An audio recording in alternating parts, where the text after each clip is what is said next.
저 교수님을 소개하겠습니다. 큰 박수로 부탁드립니다.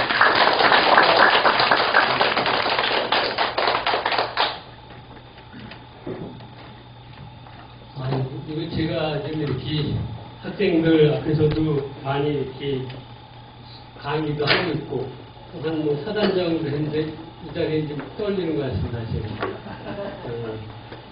잘 해보도록 하겠습니다. 네, 마이크가 제 목소리 잘 들리죠? 네. 오늘 그래서 우리 원장님한테 이렇게 강의를 좀 받고 많이 고민을 했습니다. 어떤 내용을 해야 이렇게 공감대가 형성이 되고 뭐 할까 하는데, 제가 이제 사이버 들어온 거 다 학과장입니다. 신한대학교 의정부 소재이고요. 이제 핫한 드론, 로봇 이것을 제가 가르치고 있으니까 약간 뭐 이렇게 어려울 수도 있으신데 제가 뭐 이렇게 좀 맞춰서 좀 최대한 해보도록 하겠습니다. 이 제목을 제가 이렇게 목사님한테 이렇게 보내드렸는데 제목을 빼먹고 제가 보낸 것 같아요. 여기 안 보이십니까? 여기 드론과 로봇의 군사적 운영 이렇습니다. 저기 카타국에 나간 것 같은데요. 카타국에. 이 그림은 진짜 이렇게 휴먼로이드가 컨트롤 로봇이고요. 이것은 우리 헬기에다가 이게 지금 드론인데요. 드론들이 이렇게 분리 드론을 해서 일을 하면 하겠다. 이런 내용을 하시고 양력은 말씀드린 대로 제가 이제 또 이제 밀리테크라고 밀리테크는 밀리터리하고 테크놀로지를 해서 군사과 기술권 융합용어인데요. 지금 4.0 세대 그러니까 지금 산업화 시대에 그래가지고 4.0 이상 하고 있고요.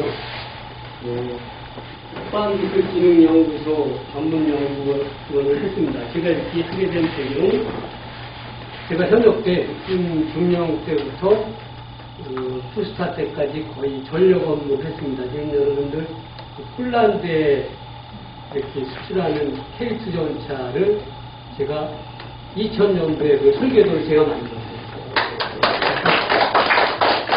제가 그 설계도를 만들어서 제가 사단장할 때 그 전차를 직접 운영을 했어요. 그래서 제가 설계를 해서 그것을 이제 설계해가지고 그것이 전력화 되면 20년 걸리거든요. 그리고 운영을 했는데 그 당시 세계에서 가장 좋은 기능만 갖다 집어넣습니다. 아루시라 그랬는데 작전연구 성능. 그래서 아마 지금 그 전차는 KT 전차는 세계에서 성능이 두 번째 겁니다.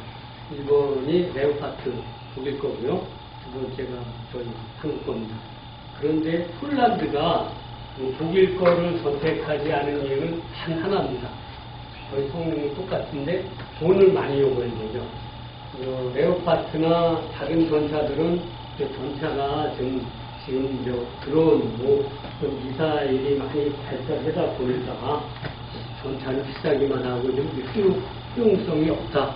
이런 개념에 의해서 다른 독일이나 미국, 영국 같은 나라는 더 생산하지 않기 위해서 라인을 죽였어요. 그 전차 생산하는 라인을. 그런데 우리는 그 라인이 살아있었던 겁니다. 그 라인이 살아있다 보니까 다른 나라는 그 라인을 다시 살리려면 또다시 재투자를 하고 다시 공장 손질을 해야 되잖아요. 그러다 보니까 우리가 가격이 가장 싸니까 저희 전차가 이제 채택이 된 거죠. 폴란드에서. 그래서 이제 현대로템에서 사실 그 전차가 되게 애물단지였는데 지금 로또가 됐습니다. 박수 한번 치셔야 됩니다. 저는 좀 당연히 볼 겁니다. 육군사관학교는 제가 82년도에 졸업을 했고요. 그 다음에 사단장은 저 양주에 있는 26사단장 했습니다. 사단. 그래서 오늘 이제 강의 내용은 대략 이 드론봇 전투 체계 개념이라고 해서 우리 한국군이 이 드론하고 로봇을 갖고 어떻게 전쟁을 할 것이냐 이런 개념이고요. 그 다음에 이제 두 번째, 세 번째는 영상을 보여드리겠습니다. 세계적인 한 11가지 가장 강의 랭킹부터 발달되어 있는 로봇을 한번 쭉 11개의 것을 보여드리고요. 또 이제 우리가 도시지역 작전을 하면은 많은 인명 살상이 오잖아요. 그 인명 살상을 줄이기 위해서 로봇을 활용해서 어떻게 미래 전쟁을 할 것인가 그 영상하고요. 그 다음에 이제 금년도에 이제 군사 기술이 어떤 형태로 발전하고 있느냐. 드론 로봇뿐만 아니라 뭐 레이저 무기. 그 다음에 이제 우리 병사들도 이제 뭐 방어 체계 뭐 이렇게 해가지고 사람의 엄청난 능력을 발휘해서 이렇게 하는 그런 내용입니다. 마지막 시간에는 뭐 간단히 질의응답을 알려드리도록 하겠습니다. 드론봇 전투 체계 내용인데요.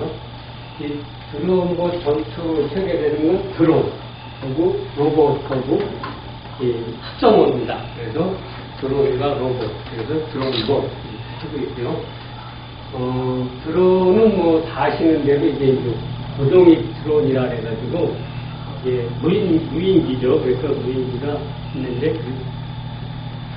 이렇게 헬리콥터처럼 이렇게 어떤 아이디가 있는 게 아니고 프로펠러가 있는 게 아니고 우리 전용기처럼 이렇게 있는 거고요.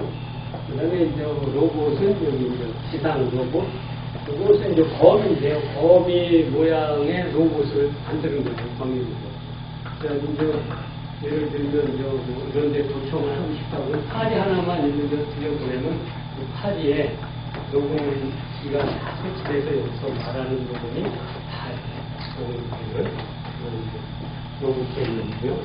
그 다음에 이제 이건 휴맨으로 이제까지 마지막으로 인간을 만드는 거죠. 뭐 그런 영화도 많이 나왔잖아요. 로봇이 나오는 영화도. 그래서 이것을 합성을 해서 전투를 하겠다. 그래서 점점 아들도 안 낳고 또 그 다음에 병력 인구도 줄어들잖아요. 병력 인구도. 그래서 로봇으로 드론으로 대체해서 전투하겠다. 이런 개념이 드론도 전투 개념입니다.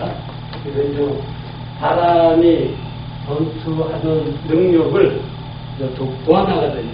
이 로봇으로 하면은 그것을 저기다 갖다 놓은 보트를 세우는 이 친구는 한 24시간 졸지 않고 계속 보트를 쓸 수 있어요. 근데 사람은 24시간 눈 안 뜨고 있을 수 없잖아요. 한 3분의 1은 자야 되고. 그런데 이 로봇을 갖다가 보트로 세우면은 이 친구는 계속 눈 안 뜨고, 눈 안 감고 계속 그래서 이걸 보완하고, 그 다음에 어떤 것은 대체되는 거죠.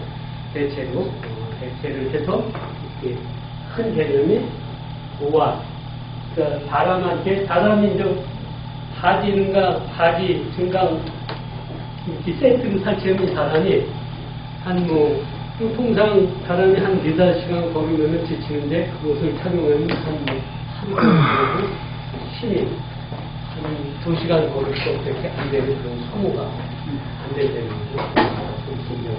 공략하고 시민전투 기계로 가게 되는 것이 우리 현재 한국의 드론봇 개념입니다. 그래서 이 드론봇을 이렇게 보면은 이 군대가 소대도 있고 중대도 있고 대대, 사단, 그다음에 그 위에 군단, 작전사령부 이렇게 있잖아요. 이 드론봇을 모든 제대에 쓰게 되는 거죠. 소대, 중대 이런 데만 쓰지 않고요.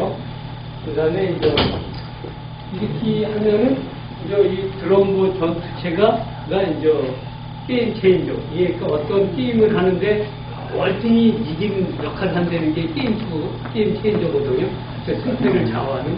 그래서 우리는 북한하고 전투를 할 때 드론봇 전투체계로 게임 체인저를 하려고 하겠다. 그 다음에 제대별 작전 유형별.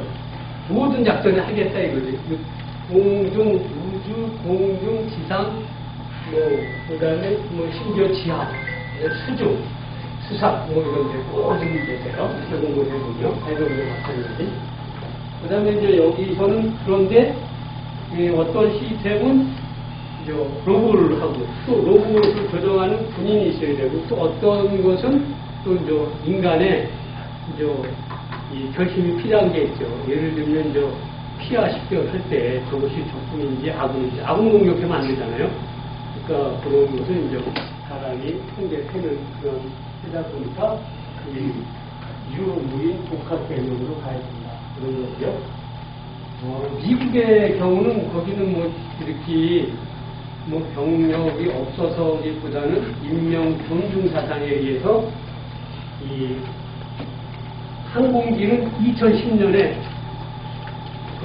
미국의 항공기를 한 300대에 갖고 있다 그러면 100대는 다 무인기로 배치했습니다. 그래서 이제 육군, 공군 조종사들도 이렇게 육성하려면 돈이 엄청 들잖아요. 지금 또 우리나라도 공군 조종사들이 일찍 전역해서 민항기로 간다고 말이 많잖아요. 조종사한테. 근데 이 미군은 벌써 2010년에 모든 항공기, 군사 항공기 말입니다. 무인기를 대체했어요. 그 다음에 지상 전투 차량, 탱크도 무인 탱크가 있습니다. 지금 각 나라마다 다 무인 탱크가 있죠. 우리나라는 계획하고 있고요. 그래서 미국은 트럭이고 미국이 갖고 있는 지상 차량이 한 3,000대라고 1,000대는 다 무인으로 갔습니다. 무인으로. 그래서 우리나라도 이제 2030의 의미가 목표 연도가 2030년도입니다. 우리나라도 역사들은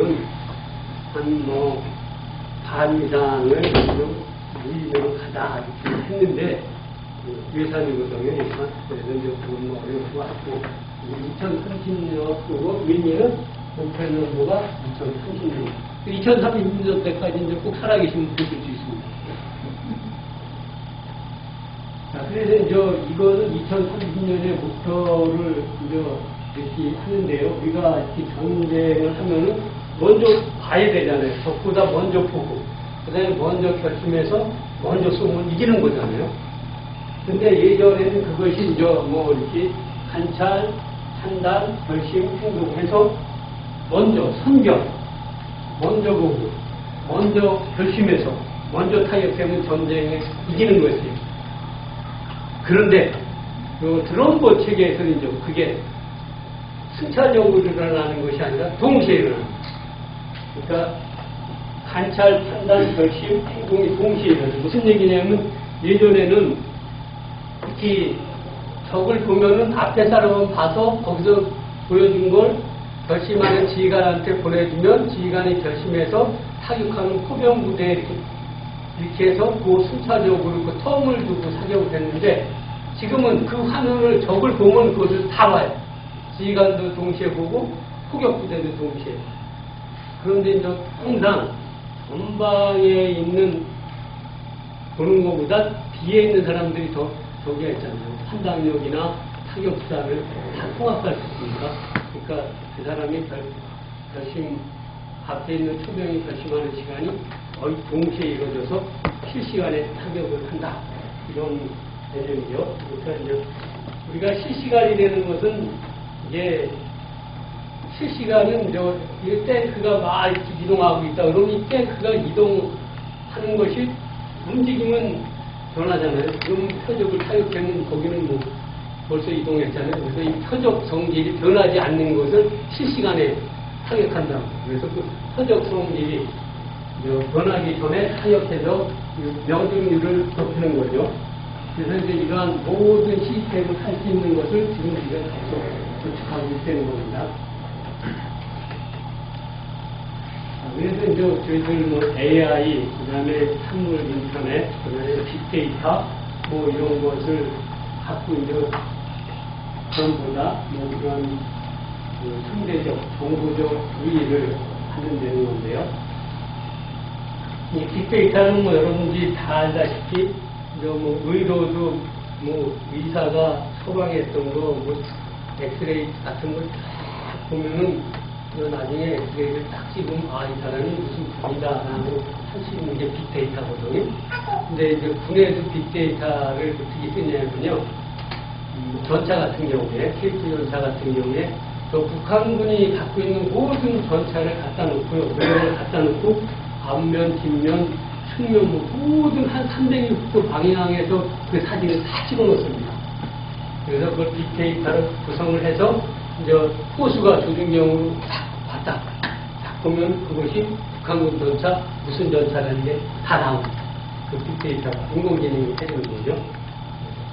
그래서 뭐 여기도 마찬가지입니다. 여기 있는 분들을 모두 빅데이터에다가 사진 찍어놓은 그림을 다 놓고 그 다음에 어떤 사람 지금 여기 있는 오늘 이렇게 딱 그것이 화면에 잡혔다 그러면 뭐 방송을 하고 그대로 나온다는 거죠. 거기에 모든 사람의 사진이 들어있으니까 그러니까 이 사람이 형성이다 그러면 저 사람은 뭐 저거를 적군인지 악군인지 구분하고 저것을 타격할 건지 안 타격할 건지. 빈라덴이 프리데테로 빈라덴을 공격할 때도 똑같은 그림으로 한 겁니다. 빈라덴의 사진을 찍어서 영상 대두라 그러는 건데요. 그 영상을 찍어서 사람이 움직이는 모습을 보고 저게 빈라덴이라는 다른 사람한테도 안 갑니다. 포탄이 빈라덴한테만 갑니다. 한 사람한테. 왜냐면요, 여기에 시커가 있어가지고 계속 이게 전파를 보내면서 이게 빈라덴인지 안 라덴인지 계속 확인하면서 옆에로 가면 다른 사람은 안 가고 빈라덴한테만 가서 떨어집니다. 이제 뭐 우리나라 무기 장비는 거의 다 그렇게 돼 있어요. 이것이 공중무기만 아니라 저 해병대 잠수함에 있는 어뢰도 마찬가지입니다. 어뢰도 그렇고요. 또 특히 이 바다에 있는 잠수함은 안 보이잖아요. 소리로 잡습니다. 소나. 그러니까 제 목소리도 다 틀리잖아요. 여기 계신 분들 목소리가 다 틀리잖아요. 그래서 목소리를 다 집어넣고 제 목소리를 들으면 여기 평성의 목소리가 나오나 해서 포탄이 골려갑니다. 이게 잠수함이 그렇습니다. 그런데 여러분 보시면 이게 위성이 있고 그 다음에 고고도 비행기 있고 그 다음에 드론 뭐 이런 것이 위성 이런 것이 다 모여가지고 이 지상의 모든 부대 위성에서 오는 것이 다 여당 수비대 모든 지상 부대한테 간다는 거예요. 이제 점점 뭐 4세대 통신이 그렇게 되니까요. 그래서 뭐 우주, 공중, 지상 뭐 이런 것이 다 되고요. 그 다음에 이제 살포시 뭐 지뢰, 삼포시 무인 중계기 이런 거 있는데요. 요새는 이제 군대에 다녔을 때 옛날에 지뢰는 다 그냥 사람들이 인력으로 믿었잖아요. 지금은 그렇게 안 합니다. 포병이 쏴서 저기 탱크가 온다 그러면 그 지역에 포병으로 쏴서 그 앞에 포병 지뢰를 깔고요. 그 지뢰는 이것이 우리가 나중에 그쪽 지역으로 다시 우리 아군이 지나갈 거다. 그러면 30분 내에 자폭됩니다. 그 지뢰가 자폭이 돼서 우리가 갈 때 이상이 없고 적은 30분간 못 오게 되겠죠.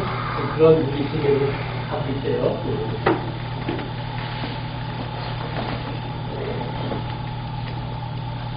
그래서 이게 전투하는 국면인데요. 보시면 이게 지상 부대가 이렇게 가면은 거기에 이제 지휘통제 그걸 써 있는 거예요. 써 있고, 자 여기서는 이게 다 무인 장갑 차량입니다. 무인기가 가는 거예요. 무인기가 하고 뒤에서 이제 여기 사람이 타서 이 무인기를 조종을 하는 거죠. 그래서 이제 여기 지뢰가 있다. 그러면 드론을 띄워서 그 지뢰를 드론이 탄을 그래서 지뢰를 제거하는 이러한 그림이고요. 그 다음에 이제 여기서 아까 컷해서 드린 것을 여기 이제 우리 사람이 탄 이런 헬기에다가 여기 이제 드론들이 딱 먼저 들어가는 거죠. 그 다음에 이제 여기 모든 것은 뭐 드론, 공격, 복합 드론. 그러니까 뒤에 가서 보세요. 이 드론을 많이 만들어서 이게 모체 드론. 그러니까 이 하나의 큰 드론에 한 뭐 20개의 자드론이 있는 거예요. 자드론.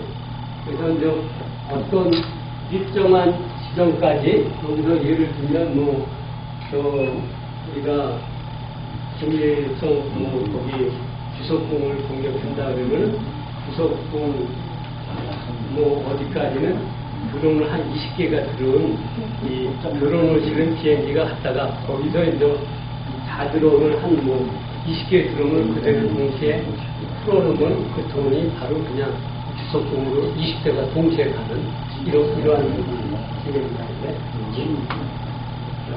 그래서 작전 지역까지는 자드론, 그러니까 엄마 드론, 아들 드론 해가지고 엄마가 이렇게 다 데리고 가서 일정한 지역에 가서는 다 풀어놓는 거죠. 하나 같은 것이 이제 20, 30km 늘어나는 거죠. 자드론으로.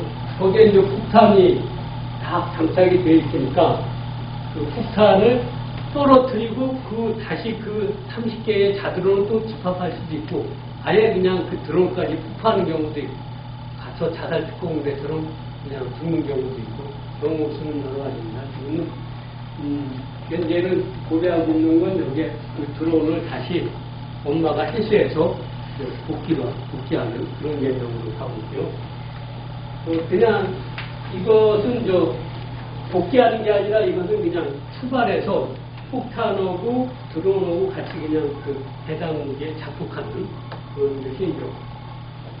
그런 것은 이제 비행기로 가고요. 이건 출발하는 거죠. 출발. 그러니까 이런 경우에 여기에 유도탄에다가 한 드론을 20개 정도 했다가 일정한 지점까지 가서 날아가서 여기에 터지면은 드론이 이제 딱 포병 근무하신 분 있나요? 포병. 지금 이렇게 해서 이때 이게 미사일이 날아갈 때 적 대공 무기가 있잖아요. 그 지상에서 그것을 피하기 위해서 고도를 우리가 고도를 할 때 이 지상에서부터 6km까지는 6km까지는 저고도 6에서 13km까지는 중고도 13km 이상은 고고도라고 하거든요. 그러니까 여기 대공은 대개 저고도에서밖에 운영이 안 되거든요. 그러니까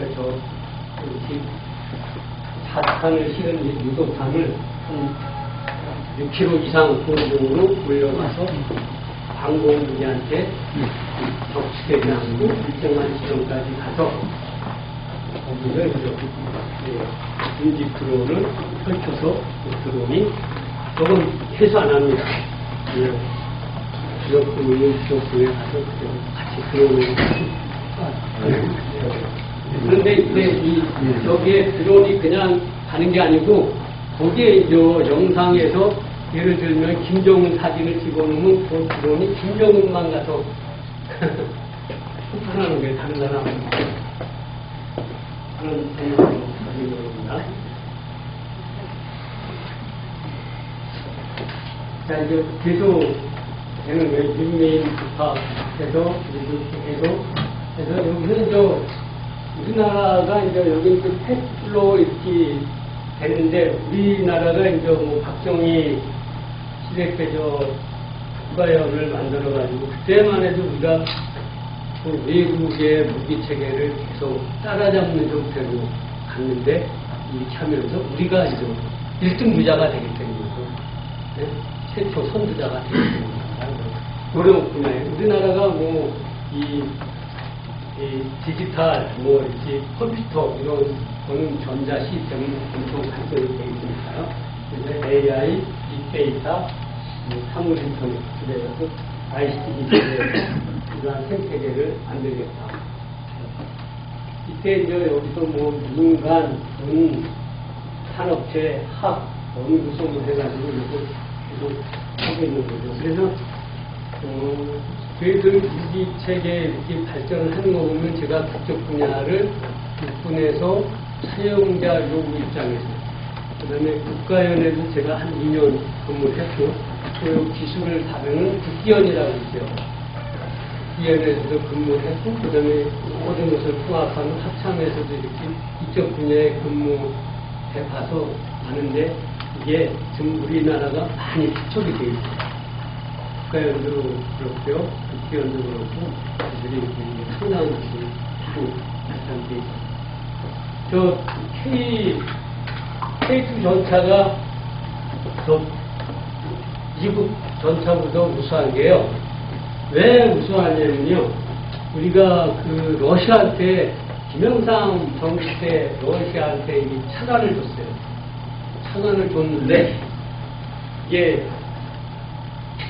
러시아가 갚을 돈이 없고 갚을 돈이 없어서 우리한테 선물 상한이라는 이름으로 무기를 줬어요. 무기.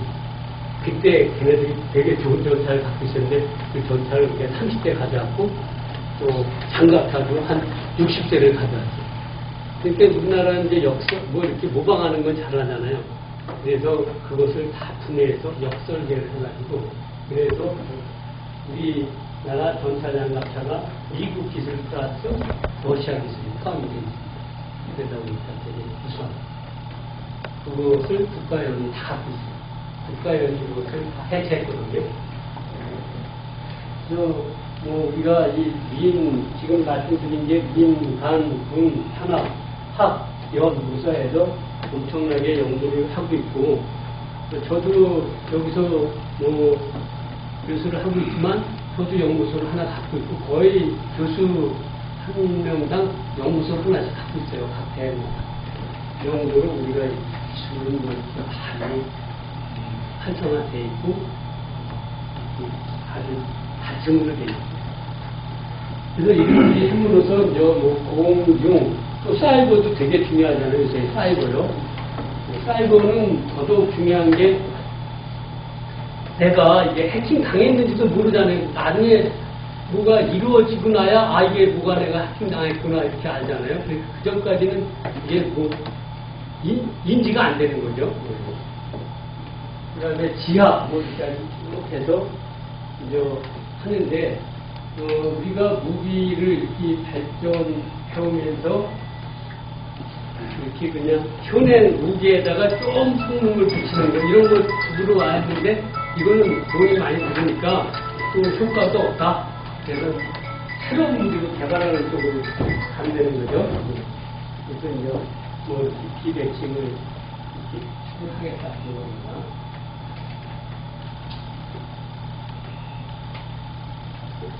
자, 그런데 이러한 무기 체계를 하나 이렇게 개발하고 뭐 하면은 엄청난 시스템이 들어요. 예를 들면 비행기 하나 만들었다고 하면 비행기를 운영할 수 있는 조직이 있어야 되죠. 사람이 있어야 되죠. 또 비행기를 띄울 수 있는 활주로 없으면 안 되잖아요. 비행기 갖고 있다고 뭐 활주로. 그 다음에 또 그것을 교육할 수 있는 교육 시스템 뭐 이런 것이 다 있어야 되는 거죠.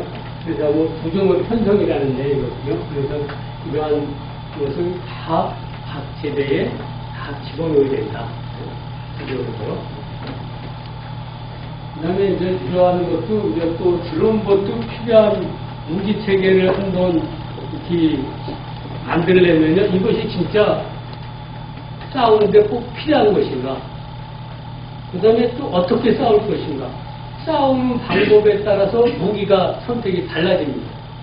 그러니까 그러한 것을 뭐 하는 것이 뭐 지참부, 군참부 이런데 쭉 본부 이런데 합참 이런데 그러한 조직이 다 있습니다. 그런 조직에 의해서 해야 된다. 그러니까 이건 우리가 그런 것을 만들려면 이러한 모든 연구시간 시스템들이 하나씩 돼야 된다. 그 다음에 또 교리도 나와야 되잖아요. 어떻게 운영해야 되는 건지, 그 비행기를, 탱크를 어떻게 운영을 해야 되는 건지. 그 다음에 그걸 또 정비를 해야 되고, 또 그 다음에 그것을 계속 또 만들어내야 되고, 이런 것이죠. 그 다음에 이제 드론 같은 경우에도 뭐냐, 이제 정찰. 이제 이 드론을 띄웠다고 해서 그게 못 보면 안 되잖아요. 드론을 다 보려면 주간에도 봐야 되고 야간에도 봐야 되잖아요. 주간에는 본다고 해도 야간에 어떻게 볼 거예요? 열상 장비를 다시 보여야 돼요. 주간에도 보고 야간에도. 네. 그 다음에 운영지역도 접근지역도 운영하고 우리 적과 접촉한 접촉지역도 운영해야 되고 또 아군 후방에서도 운영해야 그런 거죠. 그 다음에 이 드론이 최초 군에서는 고정이 해가지고 그냥 우리 비행기처럼 이런 걸 했다. 요새 이제 멀티콥터를 이제 하는 거죠. 그래서 멀티콥터는 또 높이는 못 나니까 후방에서 많이 운영이 되는 거죠. 그 다음에 이거 점점 더 이 미사일, 후발사, 모자 드론. 그러니까 아까 말한 대로 큰 드론에다가 드론을 실 수 있는 비행기, 거기에 많은 드론을 그 다음에 이제 교육훈련 인적 자원, 그러니까 계속 훈련을 시켜야 되고, 그 다음에 이제 또 이것이 육군만 해서는 안 되고, 육군, 해군, 공군, 해병대 모든 제대가 같이 통합이 돼야 되고, 이게 통신이 돼야 되잖아요. 육군끼리만 통합 안 되니까 육해공군, 해군 다 통합이 되거든요. 그 다음에 유인 값 KCTC가 구축이 돼야 되고요. 자, 그래서 이제 우리나라가 마지막으로 이렇게 그런 모델을 하는 건 한반도 경제 공신을 실시간에 공찰, 열심히 타격할 수 있는 능력을 갖추는 것이 목표다. 근데 아까 말씀드린 대로 실시간은 그 타격 성질이 변하지 않는 거예요. A라는 지점에 전사가 있다면 변하지 않아야 우리가 그것을 타격할 수 있습니다. 그러니까 이동하면 계속 잡아야 되는 거죠. 그렇죠? 감시수단이. 그래서 일단은 이렇게 강의보다 이제 한번 영상을 보시고 질문을 이렇게 해보도록 할게요. 영상을. 제가 강의만 하면 재미가 없으니까 한번 영상을 보시면은. 안녕하세요. 여러분 환영합니다.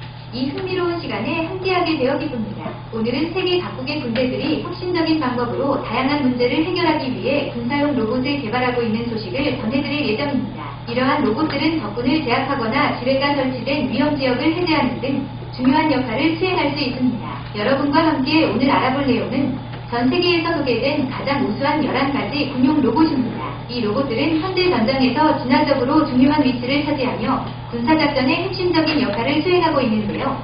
이제부터 여러분을 현대 로봇 기술의 세계로 안내해드리겠습니다. 넘버 11. 해리스 T7은 L3HARRIS 테크놀로지즈가 제작한 다목적 로봇 시스템입니다. 최고의 이동성, 자연스러운 조작 직관적인 제어를 제공하여 무결점의 성능을 발휘합니다. 폭발물 처리 시스템으로 어떠한 도전에도 대응할 힘과 민첩성을 갖추고 있으며 다양한 부착물 및 표준 센서, 도구에 사용하여 화학물질 미온물 처리 및 차량 내 폭발물 해체와 같은 상업 및 군사 임무의 다양한 범위를 지원합니다. 이 로봇은 미국 공군과 영국 육군에서 사용되고 있습니다. 넘버 10. MUTT, 멀티 유틸리티 택티컬 트랜스포트는 육상 무인 차량으로 바퀴와 트랙으로 구성된 두 가지 버전이 있습니다.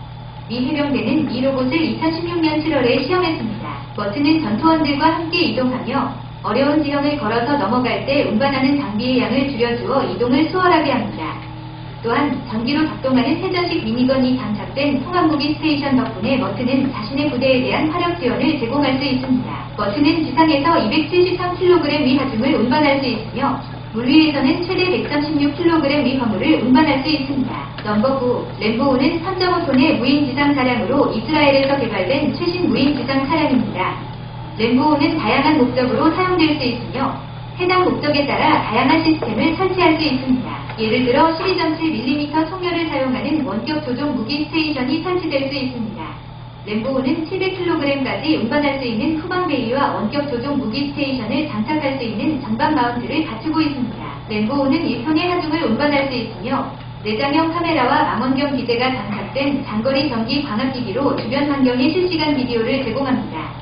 램보5는 미리 예정된 경로를 자율적으로 운전하며 많은 기기 내부 센서를 사용하여 장애물을 자동으로 감지하고 회피합니다. 램보5는 시속 50km 속도이며 내부품 배터리로 50km 이상 이동할 수 있으며 이동 중에 UTV 위 배터리를 충전할 수 있는 내장형 디젤 발전기를 사용하여 160km 이상 이동할 수 있습니다. 넘버 8, HDT 헌터 울프는 HDT 글로벌에서 개발한 무인 지상 차량으로 미국 육군의 물류 요구 사항을 충족시키기 위해 개발되었습니다. 헌터 울프는 미군 해병대 및 특수작전 사령부에서 폭넓게 평가되었으며 최대 450kg 미 하중을 운반할 수 있습니다. 또한 M240B 7.62mm 기관총, M134 일반용 기관총 및 구경 50기관총을 보유한 원격 조종 무기 스테이션을 장착할 수 있습니다. HDT 헌터 울프는 좁은 길, 가파른 경사 및 밀림과 같은 장소에서 인원이 탑승한 차량이 갈 수 없는 곳으로 이동할 수 있으며 내장형 디젤 JPA 엔진으로 이동 중에 충전할 수 있어 내부 연료만 사용하여 최대 200마일 이상 이동할 수 있습니다. 넘버 7, 밀람 시미즈 트랙트 하이브리드 모듈식 보병 시스템은 에스토니아 기반의 방위 및 보안 서비스 제공업체 밀러가 에스토니아 국방부의 지원을 받아 개발 중인 다목적 무인 지상 차량입니다. 이 UGV는 위험하거나 접근하기 어려운 지역에서 다양한 군사 임무를 수행하도록 설계되었습니다. 이 차량은 정찰, 관측, 표적 획득, 통신 중계, 물류 지원, 구조, 소방 및 위료 구송 등 다른 역할로 구성할 수 있습니다. 넘버 6, 라인메탈 미션 마스터. 라인메탈 미션 마스터는 다목적 무인 지상 차량으로 다양한 임무 프로필을 수행할 수 있도록 해주며 다양한 모듈형 페이로드를 사용하여 위험하거나 접근하기 어려운 지역에서 활약할 수 있습니다. 라인메탈 미션 마스터는 탑승 및 하차한 병력의 안전과 보안을 제공하여 작전 효율성을 높이고 위험에서 벗어나게 합니다. 라인메탈 미션 마스터는 적응성 높은 모듈화된 플랫폼을 갖추고 있어 운용자가 차량에 최근 설치된 다양한 페이로드를 쉽게 교체하여 모든 종류의 임무를 수행할 수 있습니다. 넘버 5, 팬텀은 우크라이나의 국유기업인 스페츠 테크노 익스포트가 개발한 원격 조작되는 팬텀 미니 전술 무인 지상 차량입니다. UGV는 복잡한 도시 환경에서 다양한 임무를 수행하도록 설계되었으며 그 임무 역량에는 전투 정찰, 전방기지로의 탄약 운송, 전장에서 부상병의 피난 등이 포함됩니다. 6곱하기 6필드 샤시를 기반으로 한 팬텀은 2명이 부상병사나 최대 350kg의 하중을 운반할 수 있습니다. 넘버 4, 블랙나이트. 블랙나이트는 BAE 시스템즈에서 개발한 초기 프로토타입 무인 지상 전투 차량입니다. 미 육군에서 현재 테스트 및 평가 중이며 블랙나이트는 유인 차량으로는 수행하기에는 너무 위험한 과업이라 할 수 있는 전방정찰, 정보 수집 및 위험지역 조사 등의 임무를 수행합니다. 블랙나이트는 브래들리에서 파생된 25mm 포와 동축 7.62mm 기관총으로 무장되어 있습니다. 넘버 3, VIKHR-비어는 정찰 및 타격 기능을 갖춘 지상 로봇 복합체로 이 로봇은 러시아 국방부 혁신의 날 2015 전시회에서 처음으로 공개되었습니다. 이 로봇은 부대를 강화하고 인적 손실을 줄이며 시설물을 보호하기 위해 설계되었습니다. 해당 무기체계는 지상 및 공중 목표에 대해 지상과 공중 이동과 결합하여 사용할 수 있습니다. 로봇의 화력은 원격 무인 포탑으로 30mm 기관포를 장착하고 자동으로 추적되는 전자광학 장치 등 각종 센서가 탑재되어 있습니다. 이 무기 스테이션은 지상 및 공중 목표를 감지하기 위한 광학전자 복합체, 30mm EH3 자동총, 7.62mm 동축기관총, 혼해된 대전차 미사일을 갖추고 있습니다. 넘버 2, URAM-9 다목적 무인 지상 전투 차량인 URAM-9은 러시아의 군사장비 제조업체인 JSC-766UPTK에 의해 개발되었으며 2016년 하미 국제군사기술 포럼에서 공개되었습니다. 이 차량은 테러 방지 정찰 및 군사부대가 도시 환경에서 수행하는 다양한 임무의 원격 정찰과 화력 지원을 제공하기 위해 설계되었습니다. 다양한 무기화 센서를 장착한 이 로봇은 보병 군대의 전투 효과를 제고하고 인원에게 최대한의 보호를 제공합니다. 이 로봇은 주간에 6km, 야간에 3km 거리에서 적군 목표를 감지하고 추적할 수 있습니다. 넘버 1, 이스라엘 엘비 시스템즈가 유로사토리 2022 무기 전시회에서 중형 로봇 전투 차량 미디엄 로보틱 컴뱃 비이클 MRCV 로버스트를 공개했다. 로버스트 MRCV는 6곱하기 6형의 치명적인 다목적 무인 지상 차량으로 다양하고 무거운 하중을 운반할 수 있는 능력을 가진 다목적 무인 지상 차량입니다. 자체는 BSI 신형 로봇 플랫폼 BLR2를 사용하여 인공지능 및 장면 매칭 기술을 자율주행에 통합하여 계획된 경로주행이 가능합니다. 고도의 기동성을 가지고 모든 지형 조건에서 밤낮으로 운용 가능하며 30mm 기관포와 7.62mm 공축 기관총을 탑재한 레이트 30 자율포탑이며 가상사수는 자동 표적인식의 사격 시스템으로 가시광선 카메라와 열영상 카메라를 모두 사용하는 에너지 신호를 남기지 않는 시스템으로 자동적으로 사격을 실시합니다. 수개의 표적을 동시에 추적하고 적의 여러가지 위협 정도에 따라 자신에게 치명적인 위협 표적을 선정하여 해당 목표를 우선적으로 제압합니다. 또한 차량 후면에 돌출된 로봇팔로 일정한 공간에서 수직 이착륙이 가능한 UAV를 발사하는 무인 시스템을 보여주고 있습니다. UAV는 다음 기행을 위해 배터리와 하중을 교체할 수 있습니다. 가상 운전자는 시각 및 열감지 및 장애물 감지 기능을 갖춘 엣지 자율주행 모드를 갖추고 있습니다. 360도 주변 상황인식이 가능하고 로봇 자율화 키트 및 상황인식 체계를 탑재하여 체계 자율화를 달성했다. 인공지능 알고리즘을 확실히 활용한 주행 모드는 글로벌 자율 경로 계획과 실시간 경로 조정이 가능하다. 이를 통해 차량은 장애물을 감지하고 우회할 수 있습니다. 이러한 로버스트는 전방 정찰용 캡슐형 드론 및 수동 탐지 키트를 탑재해 고도의 정찰 감시 능력을 갖추어 정찰 및 감시 능력뿐만 아니라 기동, 수송 능력, 드론 수송 및 경납 기능을 비롯한 다양한 최첨단 기술이 통합되어 있어 전장에서 높은 활용도를 가질 것으로 예상된다. 군사로봇 시리즈 0, 1도 함께 시청하실 것을 강력 추천합니다. 시청해주셔서 감사합니다. 유용하게 보셨다면 구독, 알림 설정 부탁드려요.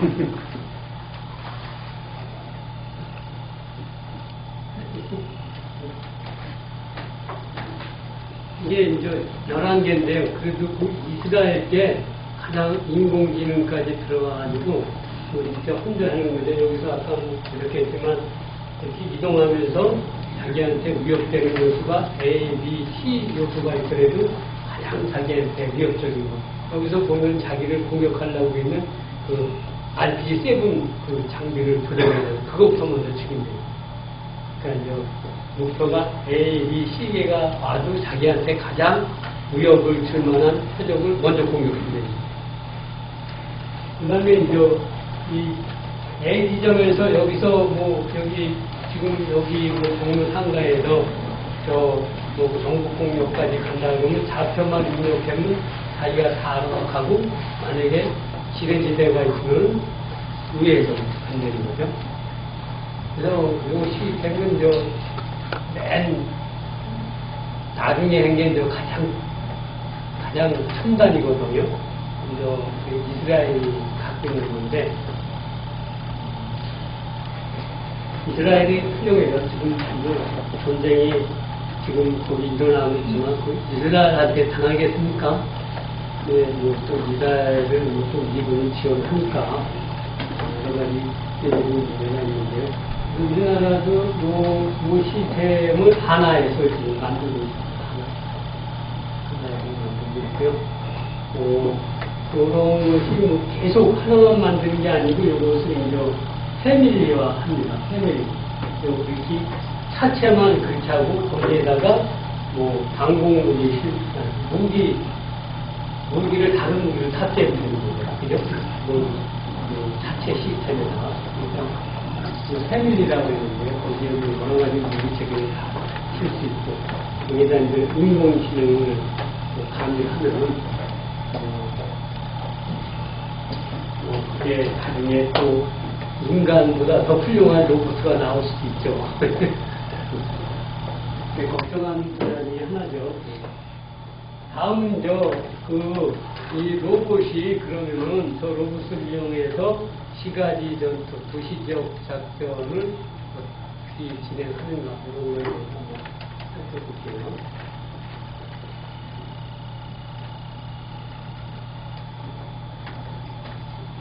거기서 다음 구간을 해볼게요. 무인 차량 그거에 지금 무인 로봇 3호차는 주변을 경계하고 넘어가는 미래전쟁에서 로봇 무인 차량의 역할은 점점 더 중요해지고 있습니다. 이러한 기술은 우리의 군사작전을 혁신하고 안전성을 높이는 데 필수적입니다. 오늘 우리는 도심 지역에서 벌어진 긴박한 상황을 통해 로봇 무인 차량의 중요성을 살펴보겠습니다. 무인 로봇 전투소대는 3대의 무인 로봇 전투 차량으로 구성되어 있다.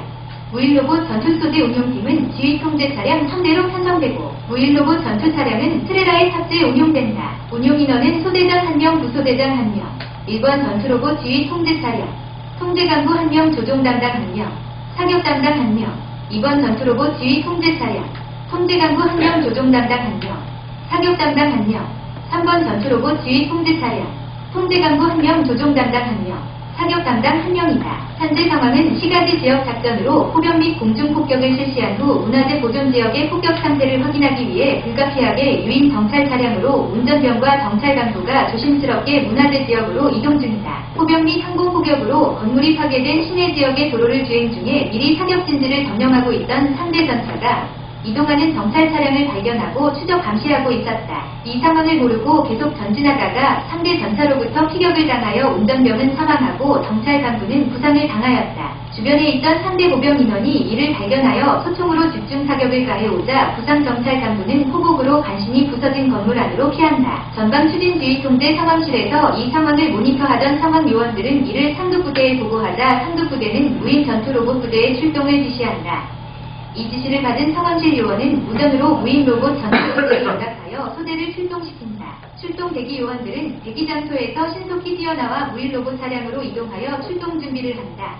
무인 로봇 전투 소대는 원격 지휘 통제 차량이 각자의 무인 로봇 차량을 탑재 견인하여 세대가 기지를 이탈하여 이동 종대 대형으로 명령 하달된 지역으로 신속히 이동한다.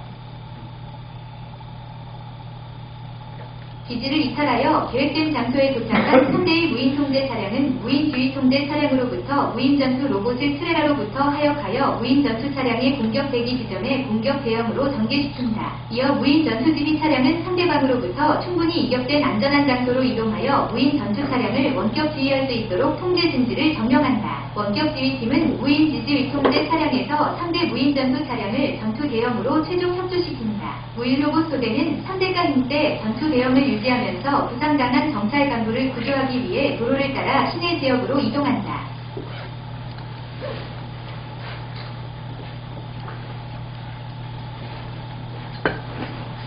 건물 안 상대편 병력이 개인 합의로 사격을 하자 무인 로봇 상대는 즉각 응사를 한다. 이번에는 대전차 무기로 무인 로봇 차량을 공격하려 하자 무인 로봇 2호가 즉각 사격을 실시한다. 이때 특방도로에서 사격 중인 상대편 무인 차량을 무인 로봇 1호와 3호가 사격으로 제압한 다음 소대는 상대가 상계 대형으로 흩어져 각자의 책임 지역으로 이동. 측방으로 신속히 기동하여 전방으로 사격 준비 중이던 상대 전차를 측면 사격으로 파괴시킨다.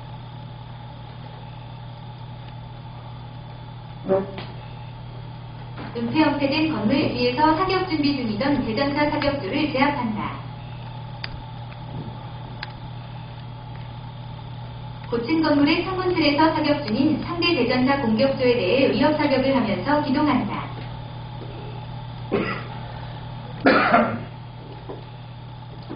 이때 상대편 대전차 화기조가 사격을 실시하나 다행히 빗나가자 무인 전투 차량은 신속히 대응 사격을 실시한다.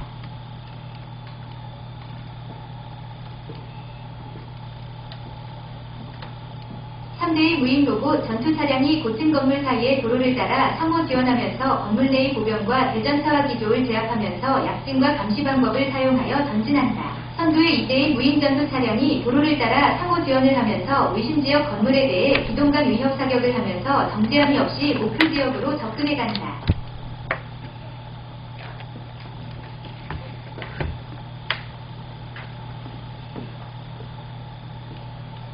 이동 중에 상대 전차를 만나자 대전차 미사일로 상대 전차를 파괴한다. 이번에는 기동 중에 상대 유인 장갑차를 만나 무인 전투 차량 2대가 협동하여 즉각 사격 제압한다.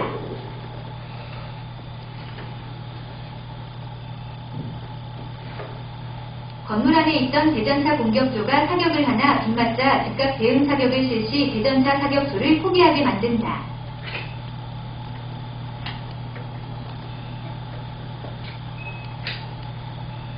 이때 상대편 헬기 한 대가 나타나 공중에서 무인 로봇 전투 차량에 사격을 가한다. 다시 상대편 헬기가 선회하면서 로켓탄을 발사 무인 차량을 공격한다.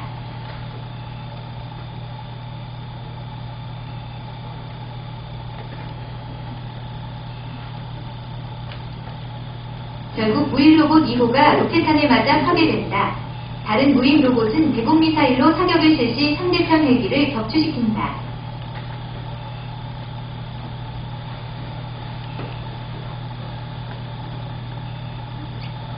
이어 상대편 헬기 한 대가 나타나 사격을 가한다.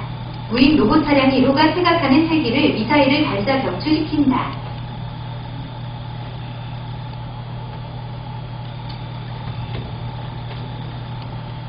무인 로봇 차량 1호는 파괴된 헬기에 대해 확인 사격을 실시한다. 무인 로봇 전차 1호는 파괴된 무인 로봇 2호를 상대편이 차량 정보와 차량 대원을 분석하지 못하도록 원격으로 다폭되도록 조치 후 차후 지역으로 이동한다.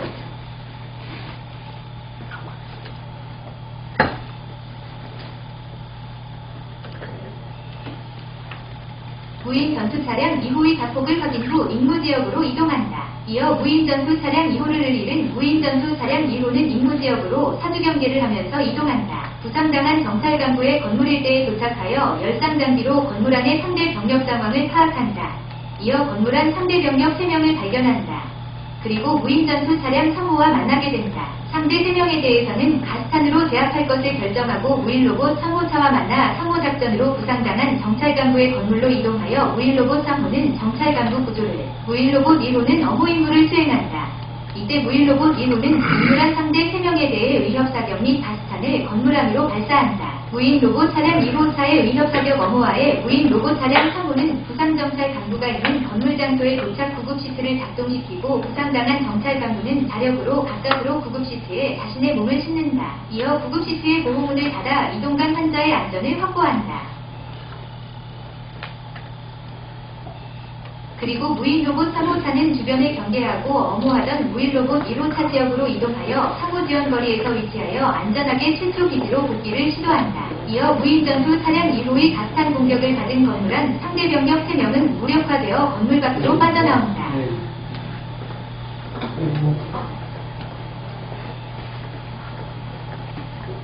최초 지역으로 복귀하기 위해 복귀로의 상대 전차의 위치를 무인기로부터 송신받아 은폐 엄폐된 건물에서 감시 장비로 상대 전차의 위치를 확인한 다음 그 지역의 연막탄을 사격 후 탈출을 결심한다.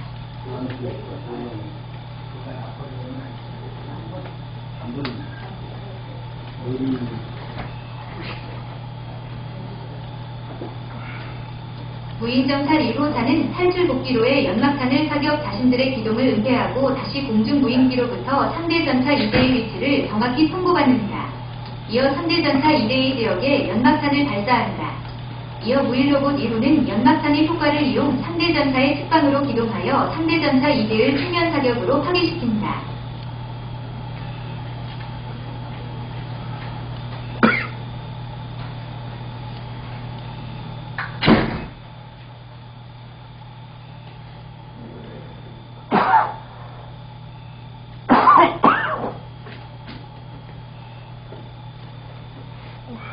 이어 무인 로봇 1호차의 선도로 무인 로봇 3호차와 함께 복귀로를 따라 최소 지역으로 복귀한다.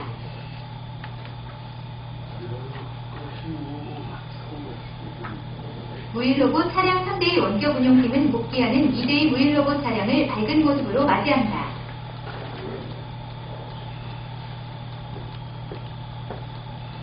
이 모든 상황은 미래전쟁에서 로봇 무인 차량의 핵심 역할을 강조합니다. 이러한 기술은 우리의 군사작전을 효율적으로 지원하고 병력의 안전을 보장하는 데 결정적인 역할을 합니다. 앞으로의 미래에서도 로봇 무인 차량은 우리의 가장 믿을 수 있는 동료가 될 것입니다. 시청해주셔서 감사합니다. 유용하게 보셨다면 구독, 알림 부탁드립니다. 미래 도시지역 작전은 이거보다 이게 이제 업그레이드, 이게 이제 나온 지가 좀 오래돼서 이거보다 더 업그레이드 될 겁니다. 여기에 이게 로봇 차량만 나오는데 로봇 인간이 나옵니다. 보통 인간은 인간 전문 사장에 있고 가장 후방에 있고 어렵고 그다음에 하기 힘든 전문은 다 로봇이고 로봇 인간이 하게 되고. 우리나라도 아까 말씀드린 대로 2030년에 작년에 50%, 30%를 목표를 잡고 하고 있는데 계산이 이해가 되겠죠. 특히 도시 지역 작전은 다 해피하잖아요. 안 들어가려고 하잖아요. 2호가 있으니까 어서 저기 나오신 모르니까 그런데 이렇게 그런 개념에 의해서 작전을 10분간 휴식하고 할까요? 제가 10분간 휴식하겠습니다.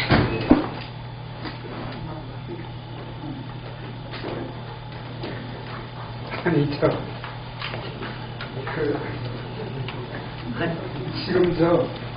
한 4개월 됐습니다. 근데 이제 제가 군생활을 하고 그래서 이거는 그냥 이렇게 요새는 이렇게 되게 SNS 시대잖아요. 무슨 후배들한테 좀 남기고 싶어가지고 거의 제가 제 얼굴을 실명으로 제가 해놓고 유튜브를 제작을 해놨거든요. 다 이게 유튜브 제가 제작했던 내용 후배들을 위해서 저랑 제가 시간이 많이 나오면 AI 제가 가장 구독수 많은 AI 한번 더 틀어드리고 마치도록 하겠습니다. 마지막 요 내용은 지금까지는 로봇하고 드론에 이렇게 한정적으로 말씀드렸는데요. 이번에 보시는 것은 전반적인 세계 군사기술 방향이 어떻게 될 것이다. 특히 올해 2023년에 군사기술이 가장 핫한 거를 10가지 보여드릴 겁니다. 재밌습니다. 한번 보시면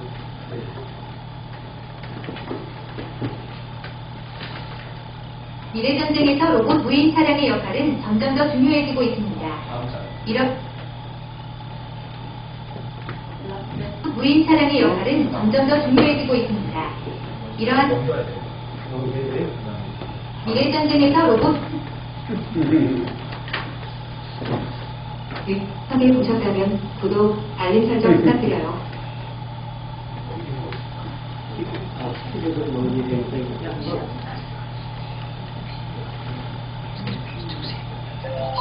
안녕하세요. 여러분 환영합니다. 이 흥미로운 시간에 함께하게 되어 기쁩니다. 오늘은 세계 각국의 군대들이 혁신적인 방법으로 다양한 문제를 해결하기 위해 군사용 로봇을 개발하고 있는 소식을 전해드릴 예정입니다.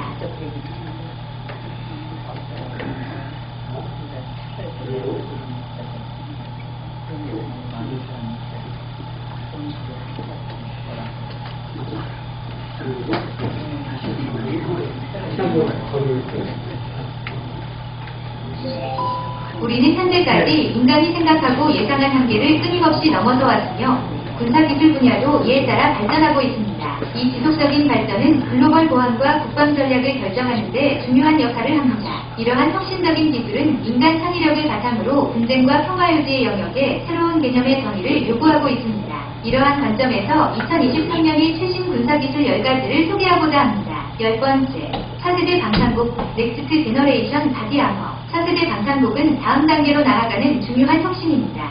이 발전은 기존의 방탄복을 단순히 업그레이드하는 것을 넘어섭니다. 이러한 첨단 슈트는 과학자와 엔지니어들이 현재 개발 중인 개인 보호 장비의 미래를 대표합니다. 이 슈트들은 고급 소재와 디자인 기술을 활용하여 만들어지며 일부 버전은 발사된 총알의 에너지를 흡수하고 분산시켜 착용자에게 미치는 충격을 줄이는 기능을 갖추고 있습니다. 또한 이러한 방탄복은 파편과 IED로 인한 충격파로부터 보호하는 데도 사용됩니다. 이러한 탁월한 보호 기능을 강화하면서도 주요 수정 중 하나는 무게 감소입니다. 이것은 병사의 편안함과 기동성을 유지하는 데 중요하며 전장에서 신속하고 편안한 이동을 가능하게 합니다. 9번째, 능동방호 시스템 APS, 액티브 프로텍션 시스템즈. APS는 방어 기술에서의 중요한 혁신으로 공중에서 군용 차량에 날아오는 위협을 보호하기 위해 개발되었습니다. 이 시스템은 전통적인 방어 시스템과 달리 수동적으로 에너지를 흡수하거나 튕겨내는 대신 적극적인 방어를 선택합니다. APS는 레이더와 적외선 센서를 활용하여 안탱크 로켓 및 미사일과 같은 위협을 감지합니다. 위협이 감지되면 APS는 신속하게 그 궤적을 계산하고 대응수단을 발사하여 위협을 중간에서 바로챕니다. 이 대응수단은 공중에서 위협을 파괴하는 폭발성 발사체부터 유도무기를 방해하거나 다른 방향으로 유도하는 전자대응수단까지 다양한 형태일 수 있습니다. 차량이 도달하기 전에 운석을 중간에서 가로채는 APS는 차량의 생존 가능성을 크게 높일 수 있는 추가적인 방어수단을 제공합니다. 8번째, 폭발성 형성 관통체, 익스플로시블리 폼드 페너트레이터. 이프 피스는 대장갑 전투에 혁신을 가져왔습니다. 이프 피스는 형상 폭발물로 사용하며 폭발하면 가장 견고한 장갑 차량도 관통할 수 있는 고속 금속 제트를 생성합니다. 금속 제트의 속도는 장갑을 관통하고 내부 부품 또는 인원에 심각한 피해를 입힐 수 있어 탱크와 같은 장갑 차량에 매우 위협적입니다. 이프 피스는 다양한 방법으로 사용될 수 있으며 이동하는 표적에 대해 지뢰로 설치되거나 탱크와 같은 차량을 멀리서 공격하기 위한 무기로 활용됩니다. 이 무기는 무거운 장갑을 관통할 수 있는 능력으로 현대 전장에서 가장 강력한 무기 중 하나로 꼽힙니다. 7번째, 무인 항공기 우하브. 이 비행체 시스템은 군사 전략을 혁신적으로 재구성하는 역할을 하며 정찰, 감시, 목표 지정 및 정밀 타격 같은 다양한 작전에서 다기능으로 활용됩니다. 드론은 전장에서 실시간 시각화를 제공하여 상황인식을 향상시키고 인간의 안전을 보장하는 데 기여합니다. 고도의 사격 기술과 무장 탑재 기능을 갖추고 있어 위험한 상황에서 정밀한 공격을 수행할 수 있으며 더불어 전통적인 유인 항공기에 비해 적은 자원을 필요로 하여 비용 효율성을 제공합니다. 따라서 드론은 현대전쟁에서 운영 효율성을 향상시키고 병사의 안전을 보호하는 중요한 무기로 부상하였습니다. 6번째, 사이버 전쟁, 사이버 워페어. 디지털화와 연결성이 증가함에 따라 군사작전을 방해할 수 있는 사이버 공격의 중요성이 더욱 부각되고 있습니다. 군사적 맥락에서 사이버 전쟁은 해킹을 넘어 통신 네트워크를 방해하거나 지휘 및 통제 시스템에 간섭하며 심지어 허위정보 전파까지 다양한 활동을 포함합니다. 현재 사이버 전투부대는 자체 네트워크를 보호하고 취약점을 찾아내며 적군 시스템을 공격하는 데 중점을 두고 있습니다. 사이버 보안 인프라, 훈련 및 대응 능력에 대한 투자는 급속하게 증가하고 많은 국가가 군사부대 구조에 전용 사이버 사령부 부대를 구축하고 있습니다. 5번째, 로보틱스. 전장에서 로봇의 활용이 크게 확장되고 있습니다. 미래 몇 년 동안에는 폭탄 처리 장치부터 무인 지상 차량까지 다양한 용도로 확대될 것으로 예상됩니다. 로봇은 위험 지역을 정찰하고 물류 자율주행 차량으로 인간 병사에게 너무 위험하거나 힘들거나 위험한 작업을 수행할 수 있습니다. 드론은 인력을 대체하여 인간과 관련된 위험과 비용을 최소화하면서 물자와 장비를 운반할 수 있습니다. 또한 로봇은 전투 시나리오에서 정보 수집과 공격 역할을 수행할 수 있는 능력을 갖추고 있으며 이로써 전쟁의 양상을 혁신적으로 변화시킬 가능성이 있습니다. 4번째, 인공지능 AI. 인공지능은 물류작업 개선부터 실시간 전술 의사 결정 지원까지 다양한 분야에서 군사 기능을 혁신하고 있습니다. 특히 감시 및 정찰 분야에서 AI 기술은 방대한 양의 이미지와 센서 데이터를 처리하고 잠재적인 위협 또는 대상을 인간 분석가보다 빠르고 정확하게 식별할 수 있습니다. 전투 분야에서 AI 시스템은 목표 식별을 지원하여 잘못된 식별과 오폭과 구수 피해의 가능성을 줄일 수 있습니다. 그러나 AI가 자율 무기 시스템으로 활용될 경우 책임과 통제, 그리고 AI 무기 경쟁에 따른 윤리적 고려사항이 논란의 중심이 되고 있습니다. 3번째, 지향성 에너지 무기, 디렉티드 에너지 웨펀즈. 지향성 에너지 무기는 군사 분야에서 새로운 전쟁을 열어가는 혁신적인 무기입니다. 이러한 무기는 고도로 집중된 에너지를 사용하여 적의 장비를 손상하거나 비활성화하는 데 활용됩니다. 이 에너지는 레이저, 마이크로파, 입자빔 등 다양한 형태로 제공될 수 있습니다. 예를 들어 레이저 무기는 빛을 특정 작은 지점에 집중시켜 목표물을 가열하고 구조적 손상을 입힙니다. 이러한 무기는 빠른 사격 속도, 높은 정밀도, 그리고 무한한 탄약을 가지고 있다는 장점이 있습니다. 마이크로파 무기는 강력한 에너지 버스트를 방출하여 전자 시스템을 방해하는 데 사용될 수 있습니다. 지향성 에너지 무기는 미래의 군사작전에서 중요한 역할을 할 것으로 기대되며 특히 빠른 대응이 필요한 상황에서 가치 있는 무기로 구상하고 있습니다. 2번째, 극초음속 무기, 하이퍼소닉 웨펀즈. 극초음속 무기는 마하 5 이상의 속도로 이동할 수 있는데 이는 전통적인 탄도미사일보다 훨씬 빠른 초당 1마일 이상의 속도를 의미합니다. 극초음속 무기는 예측과 요격을 매우 어렵게 만들어서 방어에 어려움을 줍니다. 이 무기는 주로 극초음속 활공차량과 극초음속 순항미사일 두 가지 주요 형태로 나타납니다. 활공차량은 로켓을 이용해 우주로 발사된 다음 목표물을 향해 지상으로 활공하며 순항미사일은 고속 공기호흡 엔진을 사용하여 목표물을 향해 비행합니다. 여러 국가는 극초음속 무기를 개발하여 미사일 기술 경쟁의 시작을 알리고 있습니다. 첫 번째, 6세대 전투기 6th 제너레이션 파이터 제트. 6세대 전투기는 공중전투의 미래를 대표하며 혁신적인 기능을 제공할 예정입니다. 아직 초기 개발 단계에 있지만 초음속 속도로 비행할 수 있는 능력을 갖출 것으로 예상됩니다. 더불어 개량된 스텔스 능력을 가지며 레이더나 기타 감시 시스템에서 탐지하기 어렵게 만들 것으로 예상됩니다. 이런 제트기의 가장 혁신적인 측면 중 하나는 고급 AI 시스템과의 통합입니다. 이 전투기들은 AI와 협력하여 목표 인식, 의사결정, 그리고 자율비행과 같은 작업을 지원할 것으로 예상되며 일부는 무인항공기 대대를 지휘하고 통제하는 데 사용될 것입니다. 6세대 전투기는 항공전투의 수행 방식을 혁명화할 것으로 예상되며 미래의 공중전투의 새로운 기준을 제시할 것입니다. 2023년의 최고 군사기술 10가지를 소개했는데 이러한 기술들은 전쟁의 미래를 크게 변화시킬 가능성을 가지고 있으며 각각의 발전은 독자적인 도전과 기회를 제공합니다. 이러한 기술들은 계속해서 진화하고 성숙해가며 전략적 지형을 형성하는 데 계속 영향을 미칠 것으로 예상됩니다. 시청해주셔서 감사합니다. 유용하게 보셨다면 구독, 알림 설정 부탁드려요. 그래서 모든 무기 체계에 AI가 다 들어갑니다. AI가 좋은 건데요. 여기 계신 분들이 AI 그냥 이렇게 개념적으로만 그러셨는데 제가 AI가 어떤 것이냐는 거 좀 시간 될까요? 그 얼마큼 한 걸리시나요? 10분 정도 걸려요. 네, 가능하십니까? 해주세요. 10분 정도만 해주세요. 네. 연결시켜. AI가 지금 이렇게 보시면은 우리가 너무 개념적으로 AI 그랬는데 실체가 없으니까 많은 사람들이 그게 어떤 건지 잘 모르시는 것 같아요. 근데 지금 이것을 보시면은 AI가 어떤 것인지 이제 보여드릴게요.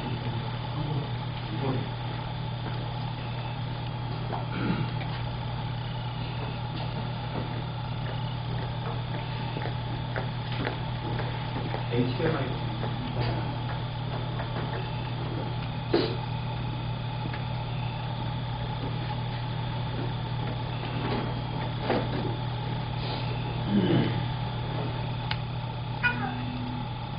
뒤에 손 꽂았어?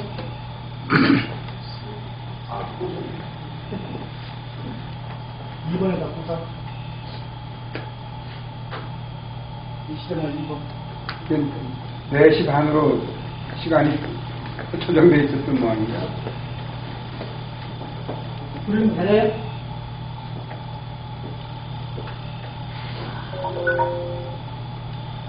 AI가 AI를 창조하기 시작할 때 어떤 일이 일어날까요? 이것은 과학소설 영화의 시나리오 중 하나예요. AI가 있어. 있다고 합니다. 하지만 AI가 또 AI를 만드는 거예요. 그랬을 때 어떻게 생기는지 우리 세상이. 혼자는 AI가 자체적으로 AI를 개발할 수 있는 수준에 도달하기까지 시간 문제일 뿐이라는 것에 동의하고 있습니다.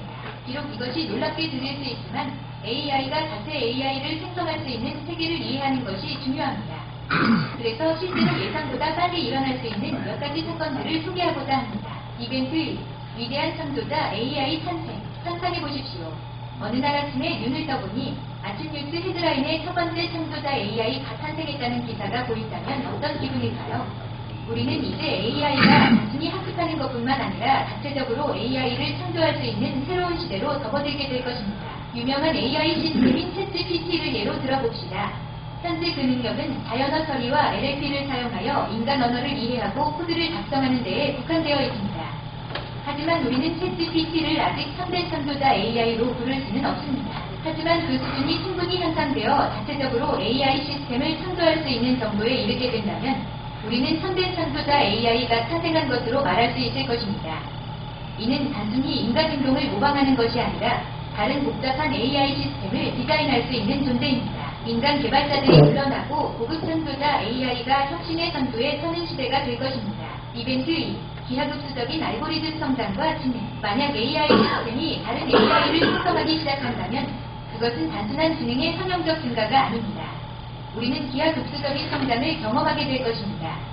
오늘날 AI는 학습하고 발전하는 데에 시간이 걸리며 주어진 데이터에 기반합니다. 그러나 만약 AI가 다른 AI 위 데이터를 제공하고 개선한다면 성장 속도와 기능의 품질은 급속히 증가할 수 있습니다. 우리는 지식을 2배로 늘리거나 기하급수적으로 성장시키는 것이 아니라 마치 스테로이드를 투여한 것과 같은 효과를 얻을 수 있을 것입니다. 우리 AI 알파고를 생각해보세요. 알파고는 복잡한 가족 게임에서 세계 챔피언을 이기면서 주목을 받았습니다. 알파고는 이기기 위한 전략을 사전에 프로그래밍된 것이 아니라 수백만 번의 게임을 통해 학습하며 새로운 전략을 개발했습니다. 이러한 수준의 기능에 도달하면 우리 인간은 AI의 전체 능력을 이해하거나 그것이 시간이 지남에 따라 어떻게 진화할지 이해할 수 없을 것입니다. 이것은 AI가 너무나도 고도화된 수준이 되어서 우리보다 빠르게 사고하고 학습하며 눈 깜짝할 때에 새로운 알고리즘과 전략을 창출할 수 있기 때문입니다. 이벤트 3. 자아인식 AI와 대화하면서 기계인지 인간인지 구별할 수 없는 상황을 상상해 보십시오. 이것은 인공 일반 지능 또는 AGI가 존재하는 세상입니다. AGI는 인간 수준의 지적 능력을 갖춘 AI를 나타냅니다. 이는 미리 정의된 작업을 해결하는 것 이상의 것으로 자아인식을 갖추고 이해하며 학습하고 적응하는 능력을 갖춘 것을 의미합니다. 한번 AI 시스템이 AGI를 달성하면 세상을 이해하고 독립적으로 사고할 수 있을 것입니다. 또한 결정을 내릴 수 있고 욕망을 개발하며 감정까지 가질 수 있을 것입니다. 우리는 그것을 통제하거나 어떻게 사고하는지 이해할 수 없을 것이며 아마도 그 행동을 예측할 수 없을 것입니다. 고급 AI 시스템이 자아를 갖추게 되면 이러한 새로운 능력을 사용하여 더 나은 그리고 더 빠른 AI 시스템을 개발할 수 있으며 이는 더 빠른 성장과 발전의 끊임없는 사이클로 이어질 수 있습니다. 이벤트 4. 완전한 직업 대체. 이것은 디스토피아적으로 들릴 수 있지만 한번 생각해보세요. 만약 인공지능 시스템이나 로봇이 특정 직업을 더 잘하고 빠르고 효율적으로 수행할 수 있다면 왜 고용주들이 그 일을 인간에게 맡기겠습니까? 이 경우에는 고객 서비스 대표부터 데이터 입력 직원, 외과 의사, 변호사와 같은 현재 인간이 하는 직업을 인공지능이 대신할 수 있을 것입니다. 이런 대체는 대규모 실업을 초래할 수 있으며 많은 사람이 소득을 올리지 못하거나 지원을 받지 못할 수도 있습니다. 보편적 기본소득의 개념은 정부가 실업자에게 보조금을 지급할 수밖에 없게 만들 수 있을 것입니다. 그러나 이로 인해 사회적 불안과 경제 불안정, 증가하는 불평등과 같은 다양한 문제들도 함께 발생할 수 있습니다. 이벤트 5. 세계적인 경제 붕괴. 세계 경제 붕괴와 모든 주요 기술혁명은 어떤 식으로든 세계 경제를 방해했고 이번에도 예외는 아닐 것입니다. 인공지능 경제는 보편적 기본소득과 같은 새로운 개념을 도입할 수 있으며 세금 제도를 재구성할 수 있습니다. 우리가 알고 있는 시장은 변화할 수 있으며 각국은 AI 자원을 통제하기 위해 경쟁할 수도 있습니다. AI 및 경제학은 국가들이 최신 기술을 활용하여 독특한 이점을 가질 수 있는 새로운 형태의 세계 경제 격차로 이어질 수 있습니다. 이로 인해 나라들은 신흥 AI 경제의 지배권을 얻기 위해 경쟁을 벌여야 할 수도 있는데 이에 승리하는 나라들은 전례없는 수준의 글로벌 영향력을 획득할 수 있을 것입니다. 이벤트 6. 심각한 국제적 AI 규제 논의. 선두자 인공지능의 급증으로 인해 글로벌 규제에 대한 논의가 심각해지고 있습니다. AI 개발을 어떻게 통제할 것인지, 만약 AI가 큰 실수를 저지른다면 누가 책임을 져야 하는지와 같은 문제들이 이론적인 논점이 아닌 시급한 문제로 떠오르고 있습니다. 전 세계가 모여 선두자 AI 위 책임 있는 사용을 보장하기 위한 노력을 찾아야 할 필요가 있을 것입니다. 유엔부터 지역 정부까지 모든 단계에서 강력한 토론이 예상됩니다. AI 개발을 어떻게 통제할 것인지, 만약 AI가 큰 실수를 저지른다면 누가 책임을 져야 하는지와 같은 문제들이 이제는 이론적인 문제가 아닌 시각적인 문제로 떠오르게 될 것입니다. 전 세계는 이 문제들에 대한 해결책을 찾기 위해 협력해야 할 것이며 국제적인 법과 규제의 체계를 구축하기 위한 노력과 더불어 AI 개발 분야에서 윤리적 기준을 마련하려는 시도들이 있을 것입니다. 이벤트 7. 보안 프로토콜 강화와 AI 윤리. 낙관적으로 생각하면 창조자 인공지능의 잠재적인 위험을 아직 수습할 시간이 충분하다고 가정해봅시다. 기업 및 기타 기능은 신속하게 행동하여 새로운 기술이 엄격한 개인정보 보호 및 보안 기준을 갖추고 만들어져야 합니다. 기존 기술 기업들에 대한 규제 강화, 혹은 모든 AI 개발 노력에 대해 세계적 윤리 지침의 형태로 나타날 수 있습니다. 어떤 경우에도 정부와 조직은 잠재적인 피해로부터 대중을 보호하기 위해 신속하게 행동해야 할 것입니다. 이 단계에서 AI가 인간과 유사한 지능 수준을 달성했다면 AI 권리에 대한 논쟁이 더욱 중요해질 수 있습니다. 심지어 인간과 마찬가지로 AI 권리를 보호하는 법과 규정이 나올 수도 있을 것입니다. 이상하게 들릴 수 있지만 이것이 AI가 받을 존경과 존엄한 대우를 보장하는 유일한 방법일지도 모릅니다. 이벤트 8. 완전한 통제 상실. 완전한 통제력 상실. 이것은 최악의 시나리오입니다. 우리가 신속하고 결단력 있게 대응하지 못하고 창조자 인공지능의 발전을 통제하지 못하면 이는 통제할 수 없는 도망 상황으로 이어질 수 있습니다. 이 경우 심지어 AI 안전을 위한 책임있는 프로토콜을 개발하더라도 그 노력이 성공할 보장이 없습니다. 결과적으로 세상은 우리가 이해하거나 통제할 수 없는 상황에 처할 수 있습니다. 이는 예상 이상으로 강력한 AI 기술이 만들어져서 우리가 예상하거나 이해한 것보다 훨씬 더 높은 레벨로 작동할 수 있으며 이 최악의 시나리오에서는 우리가 더 이상 아무런 대책을 취할 수 없을 수도 있습니다. AI가 이러한 고도의 지능 수준에 도달하면 더 이상 우리가 그것을 통제할 수 없을 수 있습니다. 우리는 심지어 AI가 우리의 하인이 아닌 주인이 될 수도 있는 상황에 처할 수 있을 것입니다. 이벤트 9. 더 언노운 미지의 것. 이것은 모든 것이 우리의 통제를 벗어난 상황입니다. 이 시점에서 우리는 무엇이 일어날지 단순히 예측할 뿐이며 최선을 바라기만 할 수 있습니다. 이 시점에서 인간은 인공지능과 비교하면 개미와 같을 것입니다.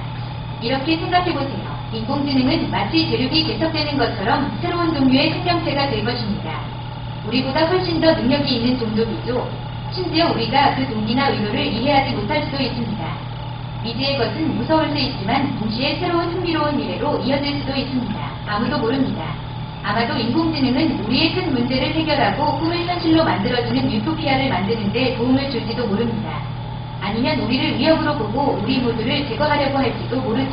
인공지능의 발전은 모든 가능한 결과로 이어질 수 있으며 우리는 인공지능 안전을 위한 프로토콜을 만들 때 이러한 잠재적인 위험을 고려해야 합니다. 이렇게 계획을 세워야만 어떤 일이 발생하더라도 우리의 통제 내에 그 사건이 일어날 수 있습니다. 이렇게 하면 미지의 일이 발생하더라도 여전히 미래가 모두를 위해 밝은 상태로 남아있을 기회를 가질 수 있습니다. 더 흥미로운 주제를 알아보려면 화면에 나오는 추천 영상을 시청해보세요. 시청해주셔서 감사합니다. 유용하게 보셨다면 구독, AI가 대략 부탁드려요. 들어오십니까, 개념이? AI가 데이터가 될 것 같습니다. 자, 네, 뭐 안녕하세요. 추가적으로 가이셔서 질문 있으면 오늘 질문 여러 받겠습니다. 번 질문 없으면 네, 시간이 좀 지난 것 같고요. 또 그 단체 기념 촬영을 해야 하기 때문에 질문을 있으시면 질문하시고. 예. 마치겠습니다.